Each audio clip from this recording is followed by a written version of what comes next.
بسم اللہ الرحمن الرحیم اللہم صلی علی سیدنا مولانا محمد وعلی آلہ واصحابہ وبارک وسلم صلی علیہ. معزز ناظرین کرام، میں ہوں آپ کا میزبان سید سلمان گل. پروگرام ہے روشنی. ہم ظاہر اسلام کے ماننے والے ہیں. اسلام ایک حقیقت پسند دین ہے، حقیقت پر ایمان رکھتے ہیں. ہمارے دین کے جو احکامات ہیں وہ بھی کوئی فرضی یا موہمی یا آپ کہہ لیجئے کہ وہ ایسے نہیں ہیں کہ جسے فارمیلٹی کے طور پہ وہ کیا جائے. ہم حقیقت پسندی کی طرف رہتے ہیں. ہم ہمیشہ مثبت بات کرتے ہیں اور ریئلٹی بیسڈ دین ہے ہمارا. ہمارا جو ریلیجن ہے وہ ریئلٹی بیسڈ ریلیجن ہے، اور اس میں اکثر یہ بات کہتا ہوں کہ اگر ان تمام تر ریئلٹیز میں اگر کوئی بات ان دا وے آف ڈکٹیٹرشپ ہمیں ماننی پڑے تو وہ کانسیپٹ صرف وہ آل مائٹی اللہ کو زیبا ہے. یعنی صرف ڈکٹیٹرشپ اگر کسی کی ہے اور ڈکٹیٹر اگر کوئی ہے تو اللہ رب العزت ہے. وہ جو احکامات فرماتا ہے، وہ جس کو وہ سیاہ کہے تو سیاہ ہے، وہ سفید کہے تو سفید ہے، وہاں ہماری عقل کا کوئی دخل نہیں ہوتا.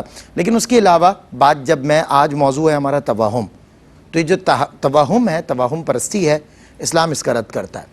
اسلام حقیقت کی بات کرتا ہے. اسلام جو آپ کہہ لیجئے کہ جو کچھ چیزیں ایسی بھی ہوتی ہیں جو انسان کی عقل میں نہیں آتی، لیکن اگر ان کا تعلق پھر احکامات خداوندی سے ہو تو انسان جب عقل استعمال کرے، شعور استعمال کرے، تو اس حقیقت کھل کے اس کے سامنے آیا ہو جاتی ہے کہ ہاں یہی درست ہے، یہی راستہ ٹھیک ہے، یہی بات ہے. تو آج ہم ظاہر ہے توہم پرستی جو ظاہر اسلام کا تو اسلام میں تو کہیں بھی وہ ہے ہی نہیں، تو آج ہم اس پر کچھ بات کرنا چاہتے ہیں. اور بات کرنے کے لیے ملک پاکستان کے مستند اور بہترین اکابر علماء ہمارے ساتھ، جن میں مفتی حسن نوید نیازی صاحب، قبلہ مفتی آصف مدنی صاحب، دونوں حضرات کا خیر مقدم ہے. پروگرام کا آغاز کرتے ہیں اس حوالے سے کہ توہم کیا ہے، اس کی کچھ ڈیفینیشن، اس کی کوئی تعریف مفتی صاحب ارشاد فرمائیں. بسم اللہ الرحمن الرحیم. صلی اللہ علیہ حبیبی محمد وعلی آلہ وصحبہ وبارک وسلم. توہم جو ہے اس کا جو روٹ ورڈ ہے وہ ہے وہم. وہم سے نکلا ہے، یعنی کوئی ایسی بات کہ جس کی حقیقت نہ ہو، بندہ اسے حقیقت سمجھ رہا ہو. اور ویسے جو ہے وہ ایک اور طریقے سے بھی اس کو ڈیفائن کیا جاتا ہے، اور وہ طریقہ یہ ہوتا ہے کہ جب بندے کو کسی بھی چیز کے بارے میں ڈاؤٹ ہوتا ہے، دو خیال آئیں، دو طرح کے خیال ہوں، تو دو خیالوں میں سے اگر کوئی خیال غالب ہو تو اسے کہا جاتا ہے ظن، اور جو خیال ہے مغلوب ہو اسے کہا جاتا ہے وہم. اور اگر دونوں برابر ہوں، دونوں خیال یعنی 50-50 پر ہو تو پھر اسے کہا جاتا ہے شک. یعنی کسی بھی چیز کے بارے میں اگر ہم یہ کہیں کہ مثال کے طور پر سلمان آیا تھا یا نہیں آیا تھا، دونوں باتیں جو ہے وہ ذہن میں آ رہی ہیں. اگر یہ خیال جو ہے سلمان آیا تھا یہ 60% ہے اور دوسرا 40% ہے، تو 60% والا کہلائے گا ظن، 40% والا کہلائے گا وہم، اور جو ہے ہم اردو میں وہم کہتے ہیں. اور اگر 50-50 ہوں دونوں باتیں تو پھر یہ کہلائے گا شک، پھر اسے کہیں گے ڈاؤٹ. تو یہ تو میں نے ایک جو ہے وہ ڈیفائن کیا دوسرے اعتبار سے. ہمارے ہاں ویسے جب کہا جاتا ہے وہم، جس کو ہم توہم پرستی کہا جاتا ہے، سپرسٹیشیس جو ہے، یہ اس کا مطلب یہ ہے کہ ایک چیز کا حقیقت میں وجود نہیں ہے اور ہم نے فرض کر لیا ہے. بالکل فرضی وجود جو ہے اس کو وہم سے تعبیر کرتے ہیں، اور اس فرضی وجود ماننے کو، اسے سمجھنے کو کہا جاتا ہے توہم. اچھا، پہلے assumptions ہوتی ہیں، پھر شکل بنتی ہے اور وہ وہیں رہتی ہے، اس کی کوئی حقیقت ہوتی ہے اور حقیقت نہیں ہوتی، لا یرا لا حقیقت. پھر آگے جو ہے اس کے بعد یہ تو ہے نارمل توہم. پھر اگلی صورت ہے توہم پرستی. توہم پرستی کا مطلب یہ ہے کہ پرستی ویسے پرستش سے ہے، توہم پرستی معنی یہ ہے کہ وہم کو پوجنا. تو حقیقی معنی مراد نہیں ہوتا، محاورتاً کہا جاتا ہے، اس فعل کو کہا جاتا ہے کہ جب بندہ بار بار ایک چیز کے پیچھے پڑ جائے تو کہتے ہیں یہ توہم پرستی میں مبتلا ہو گیا ہے. یعنی کبھی کبھار کا معاملہ ہو تو کہلائے گا توہم، اور اگر جو ہے اس کی عادت بنا لے یا بار بار کرے تو پھر اسے کہا جائے گا توہم پرستی. اب آئیے ہمارے دین اسلام کی طرف، شریعت مطہرہ کی طرف، کہ ہمارا دین، ہماری شریعت یہ توہم پرستی کی کسی بھی سطح پر کوئی اجازت دیتے ہیں یا نہیں، یا دین اس بارے میں کیا کہتا ہے، شریعت اس بارے میں کیا کہتی ہے. تو دین متین نے ہمیں بالکل کلیئر کٹ فرمایا، واشگاف الفاظ میں یہ بات فرما دی گئی ہے، قل لن یصیبنا الا ما کتب اللہ لنا وہو مولانا. محبوب فرما دو ہرگز نہیں پہنچے گا ہمیں کوئی معاملہ، کوئی امر، مگر وہی جو اللہ نے ہمارے لیے لکھ دیا ہے، اور وہی ہمارا آقا ہے، وہی ہمارا مولا ہے. یہ بات خود قرآن مجید فرقان حمید کے اندر بتا دی گئی ہے. یعنی جو کچھ بھی پہنچنا ہے وہ وہی پہنچنا ہے جو اللہ تبارک و تعالیٰ نے لکھ دیا ہے, جو اللہ نے ہمارے لیے مقدر کیا ہے, ہمیں وہی امر پہنچے گا, چاہے وہ اچھائی ہو یا برائی ہو, خیر ہو یا شر ہو, نفع ہو یا نقصان ہو, وہی نفع ہوگا ہمیں, وہی نقصان ہوگا ہمیں جو اللہ نے ہمارے لیے مقدر فرمایا ہے. اللہ کی تقدیر کے خلاف نہ تو نقصان ہو سکتا ہے اور اللہ کی تقدیر کے خلاف نہ نفع ہو سکتا ہے. بلکہ حدیث مبارک میں تو یہاں تک فرمایا حضور جان عالم صلی اللہ تعالی علیہ وسلم نے لن تجدا حقیقتا تعمل ایمانی, یوں بھی اور بعض جگہ یوں ہے لن تجدا طعم حقیقت الایمانی, کہ تم ایمان کی حقیقت کا ذائقہ نہیں چکھ پاؤ گے, ہرگز نہیں چکھو گے. حتی تعلم, یہاں تک کہ یہ جان لو, ان ما اصابک لم یکن لیخطئک وما اخطاک لم یکن لیصیبک, کہ جو چیز تمہیں پہنچی ہے یہ تم سے ٹلنے والی نہیں تھی, اور جو تمہیں نہیں پہنچی تو یہ تمہیں پہنچنے والی نہیں تھی. اب یہ دونوں باتیں آ گئی, نفع ہو یا نقصان ہو, کہ نفع اگر تمہیں ملا ہے تو یہ نفع تم سے ٹلنے والا نہیں تھا, اللہ نے مقدر کیا تھا تو تمہیں ملا ہے. اور اسی طرح نقصان بھی, اگر تمہیں نقصان پہنچا ہے تو یہ اللہ تبارک و تعالیٰ کی طرف سے مقدر تھا تو پہنچا ہے, یہ ٹلنے والا نہیں تھا. یعنی نفع اور نقصان کا مالک اللہ, نفع نقصان کا مالک اللہ تبارک و تعالیٰ ہی ہے, اور اس کے حکم کے بغیر اس کے حکم کے بغیر نہ نقصان ہوتا ہے نہ نفع ہوتا ہے. اور اگر نفع یا نقصان ٹلا ہے تو وہ ٹلا بھی اللہ کے حکم سے ہے, وہ ہمیں پہنچنے والا نہیں تھا. نہ نفع پہنچنے والا تھا, اگر ہمیں نہیں ملا تو نہیں پہنچنے والا تھا. نقصان کیا حد ہے یقین کی, بالکل. تو یہ تعلیم فرمایا گیا کہ بندہ مومن کا یقین ایسا ہونا چاہیے, جب تک یہ یقین نہیں ہوگا اس وقت تک بندہ ایمان کی حقیقت کا ذائقہ نہیں چکھ سکتا. یعنی ایمان کی حقیقت کا ذائقہ تو اسی کے اندر ہے کہ بندہ اس بات کا یقین رکھے کہ نفع کا مالک بھی اللہ ہے, نقصان کا مالک بھی اللہ ہے, مجھے جو کچھ پہنچا ہے اور جو کچھ پہنچے گا یہ سب اللہ کی تقدیر سے ہے. اللہ کی تقدیر سے ہٹ کے میرے ساتھ کوئی معاملہ نہ ہوا ہے نہ ہوگا. اور اللہ تبارک و تعالیٰ ہی کو نفع نقصان کا مالک سمجھنا چاہیے, اللہ ہی کو مؤثر حقیقی سمجھنا چاہیے. اللہ کے سوا کسی اور چیز کو مؤثر حقیقی جاننا کفر ہے. مؤثر حقیقی, نہ ستاروں کو مؤثر حقیقی جان سکتے ہیں آپ, نہ پتھروں کو مؤثر حقیقی جاننا ہے, نہ مہینوں کو مؤثر حقیقی جاننا ہے, نہ بندوں کو مؤثر حقیقی جاننا ہے. یعنی کوئی بھی چیز جو ہے اللہ تبارک و تعالیٰ کا غیر جو بھی ہے اس کی اندر تاثیر حقیقی نہیں ہے. تاثیر حقیقی اللہ ہی کی طرف سے ہے. ہاں بندے اور اشیاء یہ وسیلہ بن سکتے ہیں, یہ سبب بن سکتے ہیں, لیکن یہ سبب یا وسیلہ بھی تبھی بنیں گے جہاں ان کا سبب یا وسیلہ بننا دلیل شرع سے ثابت ہو. جہاں دلیل شرع سے سبب یا وسیلہ بننا ثابت نہ ہو تو وہاں اس کو درجہ سبب میں ماننا بھی درست نہیں ہے. جیسا کہ بہت سارے لوگ جو ہے یہ توہم پرستی کے اندر آتا ہے کہ وہ جو چیزیں جن پہ شرعی دلیل موجود نہیں ان کے سبب ہونے پر تو وہ اسے سبب کے درجے میں مان رہے ہوتے ہیں. تو اب ٹھیک ہے, جو سبب کے درجے میں مان رہا ہے اسے ہم کافر تو نہیں کہیں گے, وہ کفر کا ارتکاب تو نہیں کر رہا کہ سبب کے درجے میں مان رہا ہے, تاثیر حقیقی نہیں مان رہا, لیکن وہ جائز کا ارتکاب نہیں کر رہا, ناجائز کا ارتکاب کر رہا ہے. گناہگار بہرحال اسے کہیں گے اور اس کا یہ فعل گناہ کہلائے گا. تو الغرض قصہ مختصر بات یہ ہے, اگر کنکلوڈ کریں کہ توہم پرستی کی کسی بھی سطح پر ہمارے دین میں ہماری شریعت میں اجازت نہیں.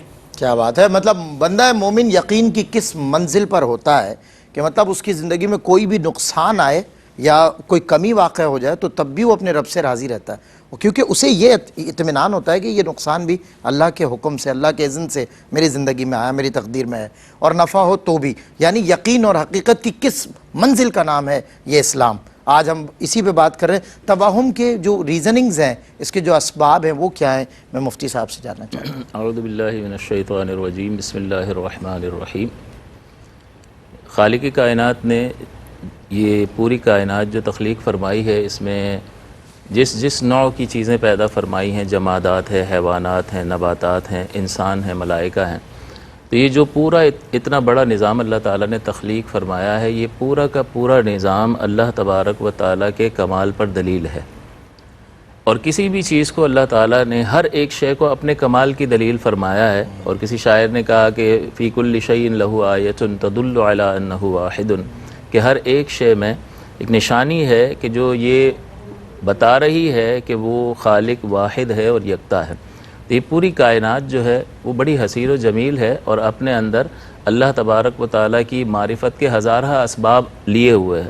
سورہ ملک کی ابتدا میں بھی اللہ تعالیٰ نے فرمایا کہ حل تری من فطور، کہ کیا تو اس میں کوئی خامی خرابی دیکھتا ہے؟ ثم ارجع البصر، چل اب دوبارہ ایک بار نظر دوڑا لے، فرجع البصر ثم ارجع البصر کرتین ینقلب الیک البصر خاسئا وهو حسیر، لوٹ آئے گی تیری طرف تیری نگاہ حسرت لیے تھکی ہوئی حالت میں، یعنی تو اس کی پوری اس کائنات میں کوئی عیب نہیں دیکھ سکے گا۔ تو اللہ تعالیٰ نے اتنا زبردست نظام قائم فرمایا ہے جو اس کی عظمت پر دلیل ہے۔ لہٰذا کسی بھی شے میں اللہ تبارک و تعالیٰ نے کسی بھی شے کو منحوس نہیں بنایا۔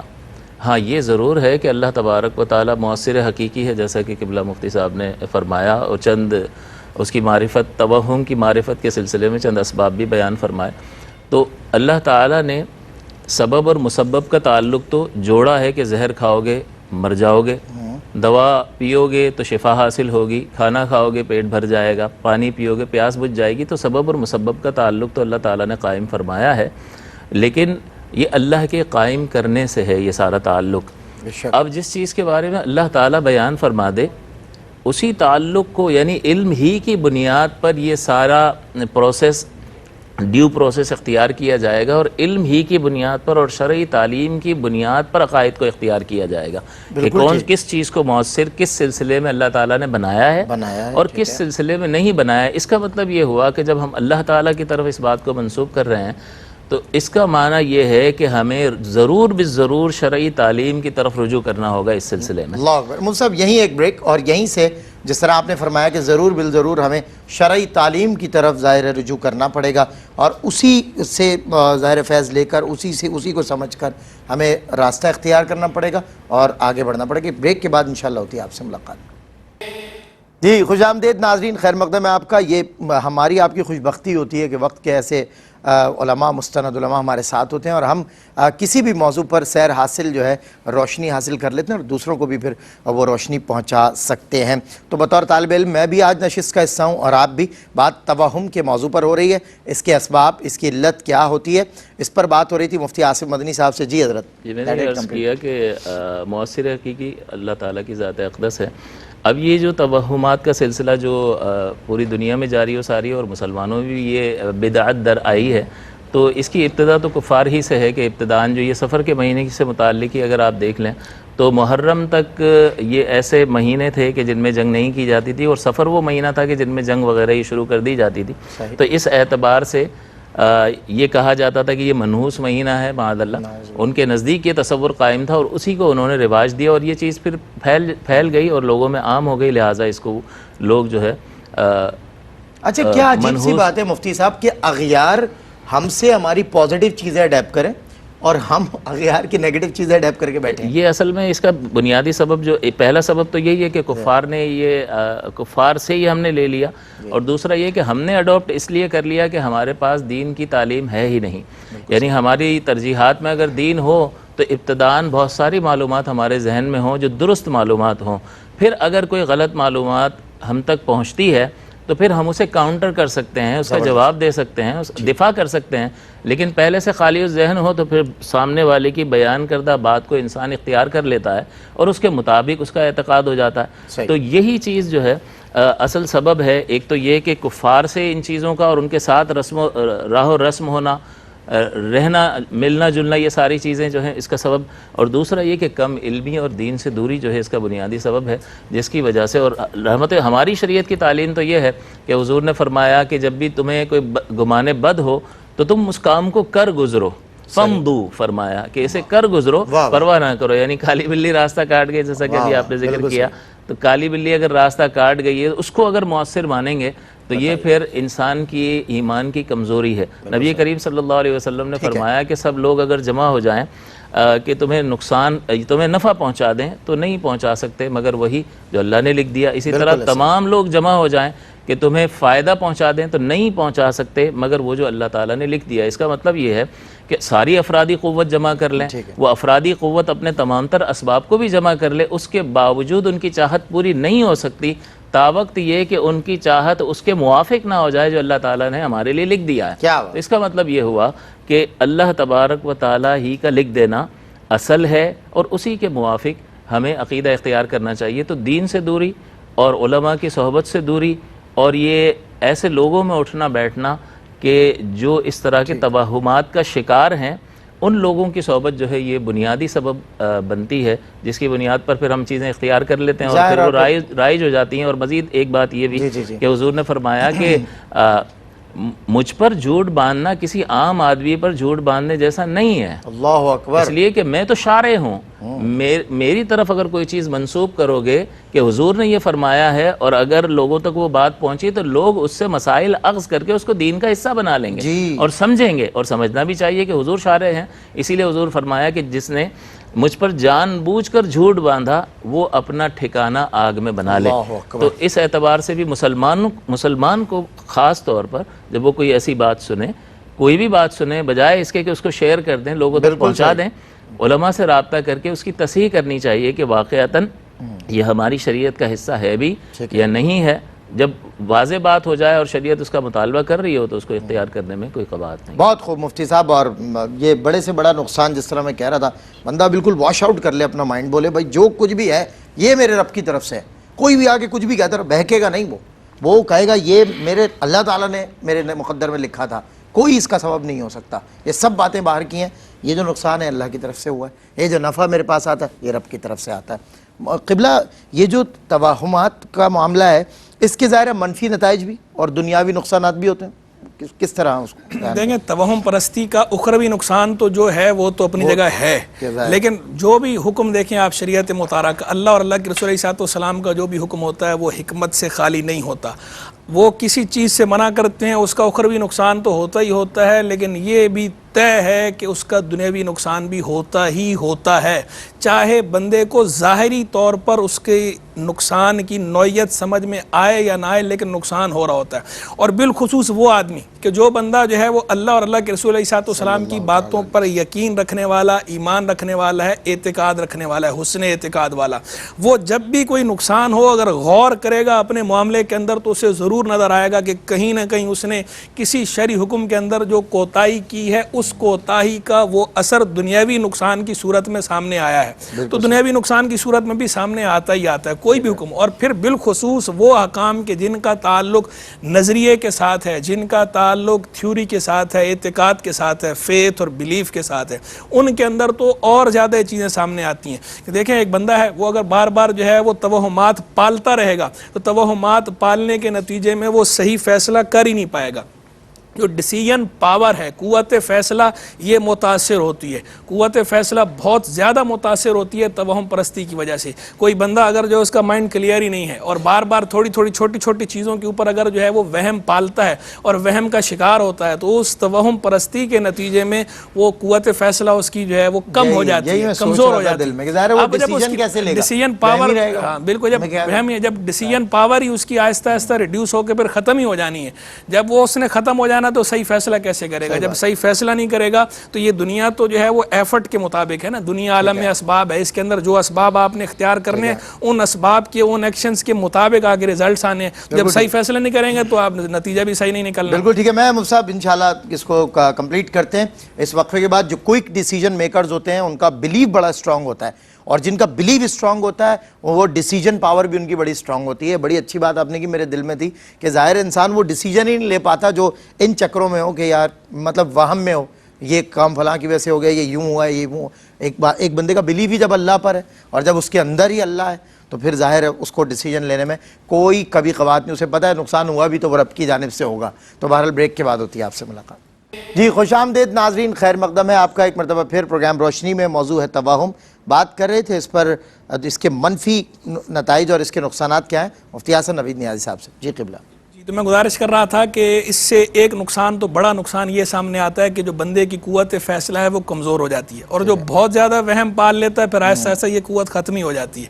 تو ظاہری بات ہے جب اس نے صحیح فیصلے نہیں کرنے تو صحیح فیصلے نہ کرنے کے نتیجے میں نقصانات کا خمیازہ بھگتنا پڑے گا، نقصان اٹھائے پڑیں گے۔ کو زیادہ ہوتے ہیں نقصان، بالکل یہ بات صحیح ہے۔ وہم جو ہے بندے کا سامنے بھی آتا ہے، یہ بات بھی اعلیٰ حضرت نے یہ جملہ باقاعدہ فتاوی رضویہ میں لکھا ہے کہ بعض اوقات بندہ کوئی وہم پال لیتا ہے تو وہ وہم اس کا اس کے سامنے آ کر رہ رہتا ہے، تو اب وہ اس وہم کی بنا پہ کرتا ہے، اس کے ساتھ ویسی ہو جاتا ہے۔ اب جب اس کو رد کیا جائے یا بتایا جائے، سمجھایا جائے کہ بھائی شریعت میں اس کی کوئی اصل نہیں ہے، اس سے دین منع کرتا ہے، شریعت منع کرتی ہے، کہتا ہے بھائی میں نے تو کیا تھا، میرے ساتھ ایسا ہی ہو گیا، تو وہ جو اس کے ساتھ ہوا تو تقدیر الہی سے ہی ہے، لیکن چونکہ اس نے اپنے ذہن میں پال لیا ہے، اور بندے کے بارے حدیث قدسی میں اللہ نے فرمایا نا کہ انا عند ظن عبدی بی، میں اپنے بندے کے گمان کے قریب ہوں۔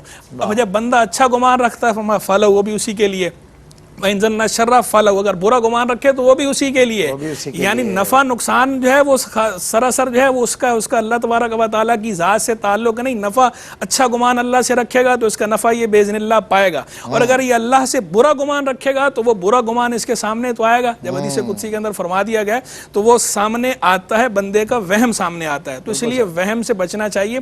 پھر دوسری بات یہ کہ دیکھیں وہم کی کوئی اصل تو ہوتی نہیں ہے، کوئی حقیقت ہوتی نہیں ہے، تو اپنے کاموں کی بنیاد کسی ایسے امر پہ رکھنا جس کی کوئی اصل ہی نہ ہو، یہ تو ویسے یہ خود جو ہے ایک بہت بڑا، اس کو کیا پاگل پن کہا جائے، اس کو حماقت کہا جائے، اس سے ہلکا لفظ مجھے اور کوئی اس کے لیے نفسیاتی بھی کہا جاتا ہے، اور بہت الفاظ تو بہت سارے ہیں، لیکن میں مہذب لفظ کہہ رہا ہوں کہ اس سے ہلکے درجے کا مجھے کوئی مہذب لفظ اس کے لیے مل نہیں رہا کہ اگر کوئی ایسے کاموں، ایسی چیز پہ، ایسے امر پہ اپنے کاموں کی بنیاد رکھ دے کہ جو امر خیالی ہو، محض خیالی ہو، حقیقی ہو ہی نہ، جس کا حقیقت سے کوئی تعلق ہی نہ ہو، تو اس لیے اپنے کاموں کی بنیاد تو ہمیشہ ٹھوس چیزوں پہ رکھنی چاہیے، ان چیزوں پہ رکھنی چاہیے کہ جو چیزیں حقیقی ہوں، فرضی چیزوں پہ، فیک چیزوں پہ بنیاد نہیں رکھنی چاہیے۔ اور پھر حدیث مبارک میں جو فرمایا گیا ہے کہ اگر وہم ہو جائے کبھی، لا تردو مسلمہ، کوئی فعل، کوئی بدفعلی، کوئی بدشگونی کبھی خیال آ جائے تو فرمایا لا تردو مسلمہ، مسلمان کو وہ روکے نہیں،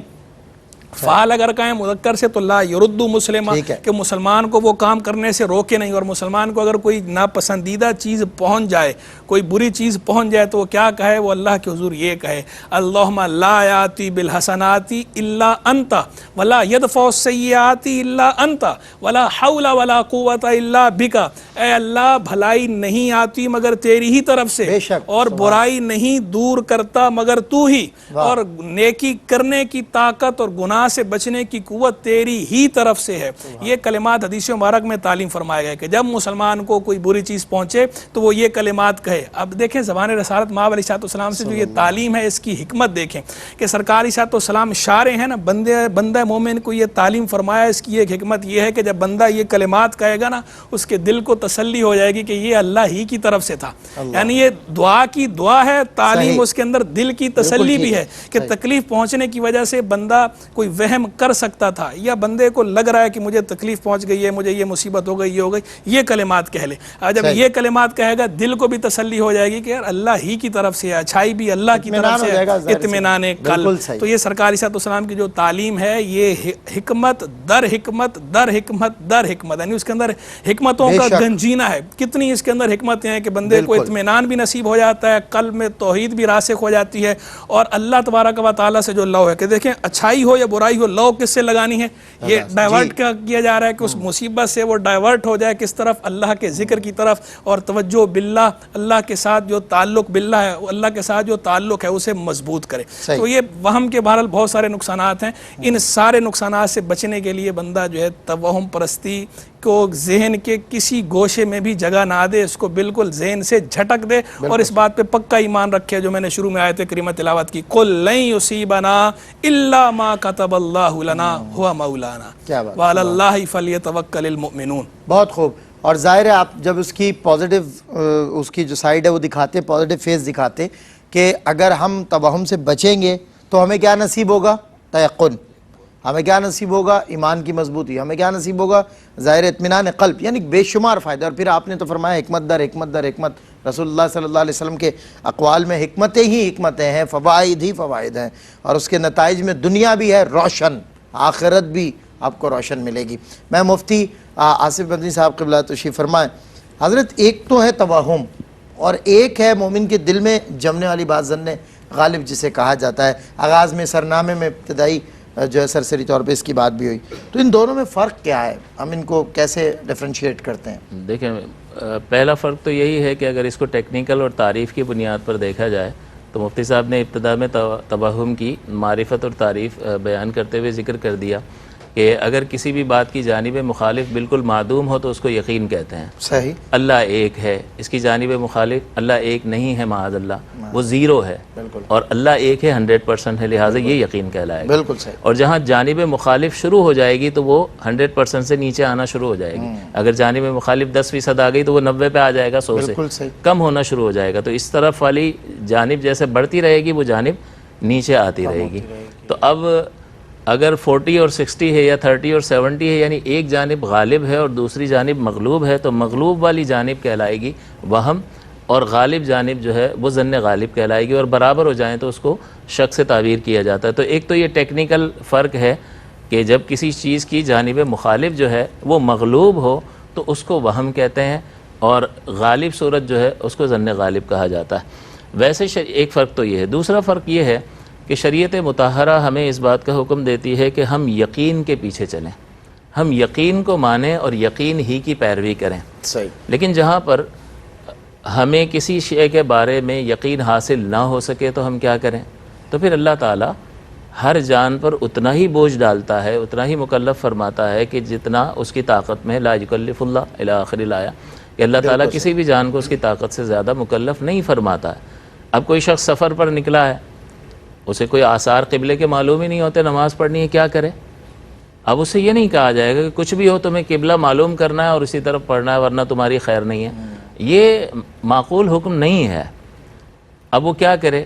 اب اسے کہا گیا ہے کہ ظن غالب کا اعتبار کرو، تم تحری کرو جس طرف تمہارا دل جم جائے.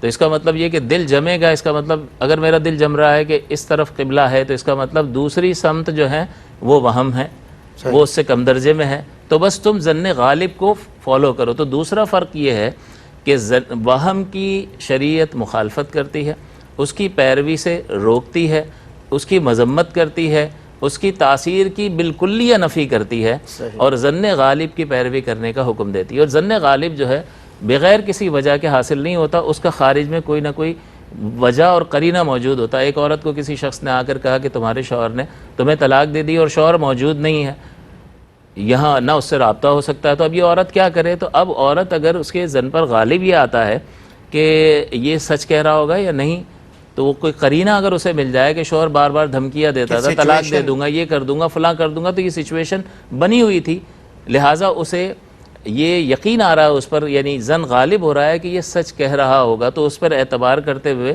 وہ اس طلاق کے نفاذ کا بھی حکم دیا اور عدت کے بعد دوسرے مقام پر نکاح کرنے کا حکم بھی دیا، اس صورت میں کہ شوہر موجود نہیں ہے. تو یہاں ظن غالب کی پیروی کرنے کا حکم دیا گیا، تو توہم سے روکا اور ظن غالب کی پیروی کا حکم دیا.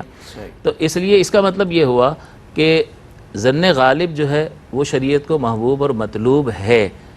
اور دوسری بات مزید یہ کہ ظن غالب جب حاصل ہوتا ہے تو شریعت مطہرہ اسے ایک تو ہے یقین، جیسا کہ میں نے آپ کو عرض کر دیا کہ اسی کی پیروی کرنی ہے، لیکن جہاں یقین تک نہ پہنچ سکے انسان اور عاجز ہو جائے تو ظن غالب کی پیروی کرے. اور شریعت مطہرہ فقہ کے باب میں ظن غالب کو یقین کے ساتھ لاحق کرتی ہے، عقیدے کے باب میں تو نہیں کرتی. یعنی یقین کے بعد جو درجہ ہے وہ ظن غالب وہ کا ظن غالب کا ہے. تو دونوں میں واضح فرق موجود ہے کہ شریعت ایک طرف توہم کی بالکلیہ نفی کرتی ہے جس میں حقیقت ہوتی نہیں ہے نا، جی اس کو ناپسند کرتی ہے، بالکل ٹھیک ہے. اور دوسرا جو ہے ظن غالب جو کسی قرینے کی بنیاد پر ہوتا ہے اس کو اختیار کرنے کا حکم دیتی ہے، اور اس کے مطابق اگر کوئی عمل کرے تو بالکل وہ شریعت پر عمل کرنے والا کہلائے. بالکل ٹھیک ہے. اور ہمارے پاس یہی 2 منٹ بچے، میں چاہتا ہوں اس میں ہم میسج، اور ان دا وے آف میسج میں آپ سے ایک بات پوچھ لوں، حضرت پیغام دے دیں گے. مجھے بتائیے توہم پرستی، ایک پیغام دیجیے گا کہ اس کی مذمت شرعی حکم کیا ہے قرآن و سنت کی روشنی میں، اس کی کیا مذمت؟ دیکھیں مذمت کا انداز یہاں سے لگائی کہ حضرت عبداللہ بن مسعود رضی اللہ تعالیٰ عنہ سے مروی ہے، حضور جان عالم صلی اللہ تعالیٰ علیہ وسلم نے ارشاد فرمایا الطیرۃ شرکن، الطیرۃ شرکن ثلاثہ، 3 بار فرمایا کہ طیرہ یعنی بدشگونی لینا یہ توہم پرستی، بدشگونی لینا شرک ہے، بدشگونی لینا شرک ہے. پھر آگے ایک جملہ اور ارشاد فرمایا، وہ جملہ کیا تھا؟ وَمَا مِنَّا إِلَّا لَهُ وَلَكِنَّ اللَّهَ يُذْهِبُهُ بِالتَّوَكُّلِ. اور ہم میں سے ہر کسی کے لیے یہ کبھی نہ کبھی ہو جاتا ہے کہ دل میں برا خیال آ جاتا ہے، کوئی نہ کوئی شگون بندہ لے لیتا ہے، پھر فرمایا لیکن اللہ اسے دور کر دیتا ہے توکل کے ذریعے، یعنی بندہ مومن اللہ پہ توکل کرے. 2 باتیں، پہلا جو جملہ تھا یہ تو سرکار عیسیٰ والسلام کا حدیث مرفوع ہے. تو دوسرا جملہ ہے، اس کے بارے میں محدثین کا اختلاف ہے، بعض محدثین کہتے ہیں یہ بھی سرکار ہی کا فرمان ہے اور بعض کہتے ہیں کہ حضرت عبداللہ بن مسعود رضی اللہ تعالیٰ عنہ کا اپنا فرمان ہے. بہرحال حضور کا فرمان ہو یا عبداللہ بن مسعود کا ہو, صحابی کا فرمان ہو, بہرحال اس کی اپنی ایک حیثیت ہے, سٹیٹس اس کا اپنی جگہ پر ہے. تو اب دو باتیں آ گئی, ایک تو یہ کہ اس کو فرمایا یہ شرک ہے. اب اگر کوئی جو ہے وہ جو بدشگونی لے رہا ہے اس چیز کے اندر وہ تاثیر حقیقی کا اعتقاد رکھے, پھر تو یہ شرک اکبر ہے, پھر تو یہ واضح شرک صریح ہے, کفر ہے. وہ جو شرک کفر کے معنی میں ہے وہ ہے. اور اگر وہ اس سے تاثیر حقیقی تو مراد نہیں لیتا, لیکن اسے جو ہے وہ سبب کے درجے میں لے رہا ہو اور وہ چیز جو ہے وہ سبب نہ ہو, پھر گناہ ہے, پھر یہ شرک خفی ہے, پھر یہ شرک اکبر نہیں ہے, پھر یہ شرک اصغر ہے. لیکن اس کی شناعت اور قباحت کا اندازہ یہاں سے لگا لیجئے کہ سرکاری ساتھ و سامنے تعبیر شرک کے لفظ سے فرمایا. یعنی اس کو یوں کلاسیفائی کیا جا سکتا تھا نا, لیکن کلاسیفائی کرنے کے بجائے سرکار نے لفظ یہ استعمال فرمایا تاکہ جامع ہو جائے. اصغر اکبر کا تعین تو بعد میں ہوگا نا کہ شرک اصغر ہے یا اکبر ہے, لیکن بہرحال اس کو فرمایا کیا ہے یہ شرک, تو اتیارات الشرک. آگے حل بھی بتا دیا کہ اگر کبھی ایسا خیال آ جائے تو توکل اللہ پہ کرو, تو اللہ توکل کے ذریعے دور کر دے گا. قرآن ہے وَمَن يَتَوَكَّلْ عَلَى اللَّهِ فَهُوَ حَسْبُهُ, جو اللہ پہ توکل کرے تو اللہ اسے کافی. کیا بات ہے. قبلہ ارشاد فرمائیے گا آج کے موضوع سے کیا پیغام ملتا ہے امت مسلمہ کو, ساری دنیا آپ کو دیکھ رہی ہے. جیسے ہمارے جو موضوع توہم ہے اسے بچنے کا طریقہ کار کیا ہے, جو قبلہ مفتی صاحب نے آیت پہلے تلاوت کی اس میں توکل کی بات ہوئی. اگر اللہ تعالیٰ کی ذات اقدس کو اس کی صفات کے ذریعے سے پہچانا جائے تو انسان کا بھروسہ اللہ کی ذات پہ بڑھ جاتا ہے کہ ایسی ذات کوئی ہے نہیں, لیسا کمثلہ شیء. وہ اس کا علم ایسا زبردست کہ اس کی کوئی انتہا نہیں ہے, اس کی پاورز ایسی ہیں اس کی کوئی انتہا نہیں ہے, اس کی ہر صفت درجہ کمال پر ہے اور اس کے کمال کی کوئی انتہا ہی نہیں ہے. جب بندہ اس طریقے سے ان چیزوں کو جانتا ہے اور اپنے خالق کو پہچانتا ہے تو یہ خالق کی معرفت انسان کا بھروسہ خالق کی ذات اقدس پر بڑھا دیتی ہے. اسی کو توکل کہا گیا. اور جب بھروسہ پیدا ہو جاتا ہے تو پھر انسان اللہ کے لکھے ہوئے پر مکمل اعتقاد کرتا ہے کہ اس نے جو کچھ لکھ دیا ہے, جس کو آپ تقدیر سے تعبیر کرتے ہیں, وہی ٹھیک ہے. جو وہ کر رہا ہے وہی ٹھیک ہے, چاہے وہ بظاہر میرے لیے کوئی سہولت پیدا کر رہا ہے وہ بھی ٹھیک ہے, اور بظاہر اگر کوئی آزمائش کی صورت ہے تو چونکہ وہ لطیف ہے, وہ حکیم ہے, وہ رحیم ہے, وہ کریم ہے. لا یظلم عبدا یسوق للعباد ما به صلاحهم وتهذیب نفوسهم. وہ بندوں کی طرف اسی چیز کو متوجہ فرماتا ہے کہ جس میں ان کی صلاح ہوتی ہے, بہتری ہوتی ہے, اور ان کے نفوس کی تہذیب ہوتی ہے. وہ پال پال کر ان کو کمال تک پہنچا رہا ہوتا ہے. جس طرح جسم کو کمال پر پہنچاتا ہے ضرورت کو پورا کر کے, اسی طرح ان کی روحانی ضرورت کو پورا کر کے اپنی بارگاہ کا قرب بھی عطا کرتا ہے. یہ انتہائی کمال ہے انسان کا. تو اللہ تبارک و تعالیٰ کی ذات اقدس کو جب بندہ پہچانتا ہے تو دو طرح کی چیزیں کہ تقدیر پر یقین کے صورت میں کہ اللہ نے جو لکھ دیا ہے, ایک امر تکوینی ہے کہ جو ہو کر ہی رہے گا, یعنی سب کچھ ہو کر رہے گا. ایک امر تکوینی ہے جس میں میرا اور آپ کا کوئی کردار نہیں ہے. کب جیے, کتنا جیے گا, کب مرے گا, کتنا رزق وغیرہ, یہ امر تکوینی ہے. وہ بھی اس پہ بھی اعتبار اور بھروسہ اور اطمینان حاصل ہوگا. امام غزالی فرماتے ہیں کہ زہد کیا ہے؟ زہد یہ ہے کہ کسی شے کا ہونا یا نہ ہونا تیرے نزدیک برابر ہو. شے آ گئی کوئی بات نہیں, شے چلی گئی کوئی بات نہیں. اللہ کی ذات اقدس پر اس درجے میں بھروسہ. تو توہم سے انسان اس وقت اپنے آپ کو بچا سکتا ہے جب اللہ کی صفات کو جان کر اس کی کامل معرفت حاصل کرے. اس کے بعد کامل سے مراد اپنے طور پر, ورنہ اس کو جان نہیں سکتے ہم کامل طور پر. اس کا نتیجہ توکل کی صورت میں نکلے گا, اور توکل ہی جو ہے ہمیں ابھارے گا کہ اس کے لکھے ہوئے کی کے سامنے انسان سر جھکا دے. یہ انسان کے لیے سعادت مندی ہے اور اس طرح کی خرافات سے بچنے کا سبب اور ذریعہ بھی ہے. کیا بات ہے مفتی صاحب, جزاک اللہ, آپ تشریف لائے. مفتی صاحب آپ کا شکریہ. آپ حضرات نے بہت کچھ اس کم دورانیے میں سکھا بھی دیا. اور ایک طرف ہے توہم اور دوسری طرف ہے تیقن. اب آپس کی بات ہے کہ معاشرے میں بھی, سوسائٹی میں بھی ایسے شخص کو بہت زیادہ عزت اور اٹینشن نہیں دی جاتی کہ جو وہمی ہوتا ہے. وہ توہم کی جو آپ نے مثال دی, وہمی شخص سے ہر کوئی گریز کرتا ہے, بولتے یار اس کو سودا ہی نہیں بیچنا, یہ بہت وہمی ہے, یہ جو نا ایک تو میخنے نکالے گا پھر سوچتا ہی رہے گا, نہیں یہ یوں نہیں یوں نہیں. اگر یہ مثال کے طور پہ ایک شخص ہے, ان دا کیس آف ایمرجنسی, وہ آتا ہے کوئی سودا اپنا 100 روپے کا سودا 90 روپے میں یا 80 روپے میں بیچ رہا ہوتا ہے. سمجھدار آدمی فوراً کوئک ڈیسیجن لیتا ہے, وہمی وہاں بھی وہم کرتا ہے نہیں یہ کیوں بیچ رہا, اس کے پیچھے کیا وجہ ہے. پھر وہ جناب اس کے دستاویزات لے کے ادھر جانا ادھر جانا, مارا پھرتا ہے. نتیجہ یہ کہ فیصلہ نہیں کر پاتا. قوت فیصلہ اس کی کمزور ہوتی ہے. کیوں؟ کیونکہ قوت ایمانی اس کا کمزور. کہ اس کی قوت ایمانی بھی کمزور ہے، اس کی قوت فیصلہ بھی کمزور ہے، کیونکہ وہ توہمات میں پڑا ہوا ہے، اور اسلام اس کا رد کرتا ہے۔ حقیقت پسند دین کے حقیقت پسند بندے بنو، اللہ کے ہر کام میں اس کی مصلحت ہوتی ہے، اس پر راضی برضا رہنا ہے۔ ہم تو راضی برضا نہیں رہ سکے، وہ کون لوگ تھے جن کے لیے اللہ کہتا ہے کہ پوچھئے کیا یہ مجھ سے راضی ہے، یعنی جناب صدیق اکبر رضی اللہ تعالیٰ عنہ۔ اللہ ہمیں اپنے رول ماڈلز کے نقش قدم پہ چل کر وہ تیقن کی وہ منزل عطا فرمائے کہ ہماری زندگی میں جو کچھ ہے، جو کچھ یعنی بھلا آیا ہے، برا آیا ہے، نقصان ہوا ہے، نفع ہوا ہے، خوشی آئی ہے، غم، آسودگی، سب میرے رب کا بھیجا ہوا تحفہ ہے۔ سر تسلیم خم کرنا ہے، مسکرا کے گلے لگانا ہے، اور زندگی کو اطمینان کے ساتھ جیے چلے جانا ہے جب تک اس نے عطا کی ہے، اس کی رضا میں گزارنا ہے۔ دیجیے اجازت، انشاءاللہ پھر ہوگی آپ سے ملاقات۔ السلام علیکم ورحمۃ اللہ وبرکاتہ۔